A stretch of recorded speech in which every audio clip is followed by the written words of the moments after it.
Hello दोस्तों, केना छी अहाँ सब? अहाँ सबके स्वागत करै छी करनी ब्लॉग में। चलू आइ के ब्लॉग में अहाँ सबके देखाबो जा रहल छी केराव के उखड़नी से लऽ कऽ दाना निकालऽ तक के पूरा प्रक्रिया यह वीडियो में हम अहाँ सबके देखायब। तऽ अहाँ सब अंत तक बनल रहब, बहुत मजा आयत। आइ के ब्लॉग बहुत इंटरेस्टिंग हुए वाला है। तो देखियो पूरा केराव एकदम सुखा गेल छै। बेरका बहुत बेकार केराव भेलै, खेत में उपजबे नहीं केले, बहुत बेकार छै। लेकिन जएह छै देखियो, एकरा सबके उखाड़ि कऽ घर लऽ जेबै। तो देखियो सबटा केराव के उखाड़ि कऽ लऽ लिअ घर। 5 6 8 9 गो बोझ भेलैए टोटल। तो एहि बेर बड़ कम छलै, ई 4 कट्ठा में केने रहियै। तो काफ़ी खराब एहि बेर के अथी केराव भेल रहै खेती। तैयो जे भेलै तेँ घरे पर उखाड़ि कऽ लऽ एलियै। एकरा अथीसँ दौनी नहि करेबै, की कहै छै, थ्रेसरिंगसँ नहि करेबै, मशीनसँ दौनी नहीं करेबै, एकरा हाथेसँ फटका अथी के कहै छै निकालि लेबै दाना। तो बहुत पूरा ट्रेडिशनल तरीकासँ दाना निकालबै। तऽ अहाँ सब ब्लॉग में अंत तक बनल रहब। तो देखियो ऊपर में धेने रही रौद में, पते नहीं छलै। अचानक एना वर्षा भेलै एहन जे सबटा भीज गेलै। सबटा देखियो केहन भऽ गेलै। आब सबके खोलि कऽ बढ़िआँसँ सुखाबऽ पड़तै। देख रहल छियै, सबके बढ़िआँसँ पसार देलियै। आब काफ़ी बढ़िआँसँ सबके एकदम जते कोचि करने रहिए बोझ बना कऽ सबके छोड़ा देलिए निकालि कऽ। देखियो एकर दाना छोड़ा कऽ देखाबै छी। देखियो एकर दाना, केराव के एहन दाना होइ छै। जे सब नहीं देखने है वो सब देख लेब। तो देखियो सबके बढ़िआँसँ पसारि देलिए। आब एकरा आइ भरि दिन सुखेतै। अगला दिन एकरा बढ़िआँसँ पीट कऽ एहिमे से दाना निकालबै। तो देखियो अखन सूखले धऽ देलिए बढ़िआँसँ। एते छत पर छै और नीचो में सूखले देने छियै। देखियो एते छत पर छै, देख रहल छियै कते देने छै। पूरा छत एकदम पूरा फैलसँ सूखले देने छियै। अब तते वर्षा भेलै, पूरा भीज गेलै। अब सुखाबऽ पड़तै एकरा। वर्षा के वजह से कते गाछ सब उलटि गेलै। केरा के गाछ सब उलटि गेलै, आम के गाछ सब उलटि गेलै। ओकर हम ब्लॉग डालने छी, जे सब नहीं देखने हैब जाकऽ जरूर देखब। आ देखियो अंगनो में पसारने छियै भरि अंगना।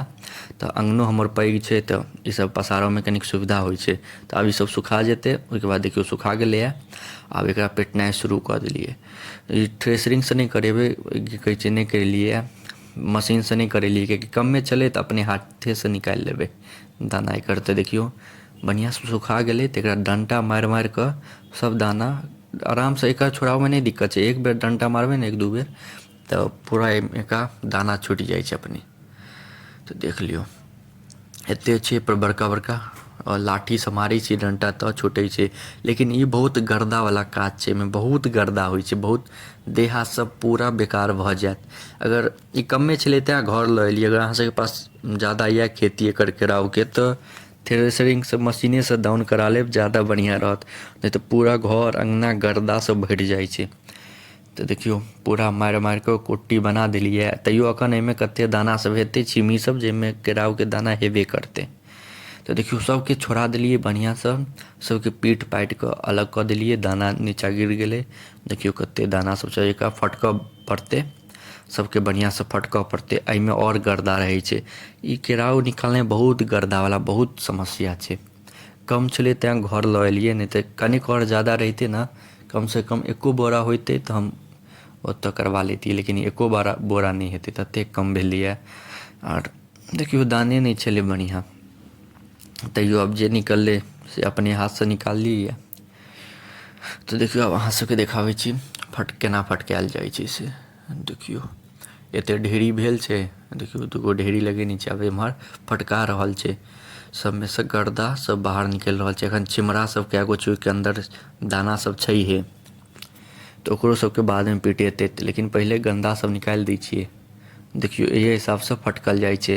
जे सब गाँवसँ हैब हुनका सबके तऽ पता हेतै जे केना फटकै छै। देखियो एते ई भेलैए केराव। अब एकरा फटकि बना कऽ देखै छियै आब कतेक हेतै, की हेतै। देखियो बड़ मेहनत पड़लैए केरावमे। खाली बढ़िआँसँ भऽ जाय, कनिक भऽ जाय खा जोगरक। देखियो इम्हर साफ निकलि रहल छै एकदम बढ़िआँसँ। तऽ देखियो बनि कऽ तैयार भऽ गेलै। सबके फटकि कऽ बढ़िआँसँ हटा देलिए गन्दा सब। आब पन्नी पर सूखले धऽ देलिए। तऽ देखियो कतेक मस्त सुन्दर दाना निकललै, एकदम फ्रेश दाना। अपन खेतके ऑर्गेनिक दाना केरावके, मटर कहि सकै छी अहाँ सब एकरा। तऽ केरावके दालि होइ छै, बहुत सुन्दर होइ छै एकर दालि। एकर सबचीज, बेसन होइ छै, बड़ी होइ छै। बहुत सुंदर होइ छै खाय में। तो बहुत मेहनत लगले, एमे बहुत ही गर्दा वाला काज होइ छै, लेकिन निकलले, लेकिन बहुते नहीं निकलले, लेकिन अपन हाथ से जहे निकल गेलै वह काफ़ी छै। एहिमे जोन लेते, थ्रेसर वाला लेते तहन तो और कम भऽ जैते, तेँ अपने हाथ से निकाललिए दाना से जे भेलै अपने भेलै। तो अहाँ सबके केहन लागल, एते देर तक देखऽ के लिए धन्यवाद। नीक लागे तो लाइक, कमेंट, शेयर, सब्सक्राइब जरूर करब। मिलै छी अहाँ सबसँ अगला नेक्स्ट ब्लॉग में।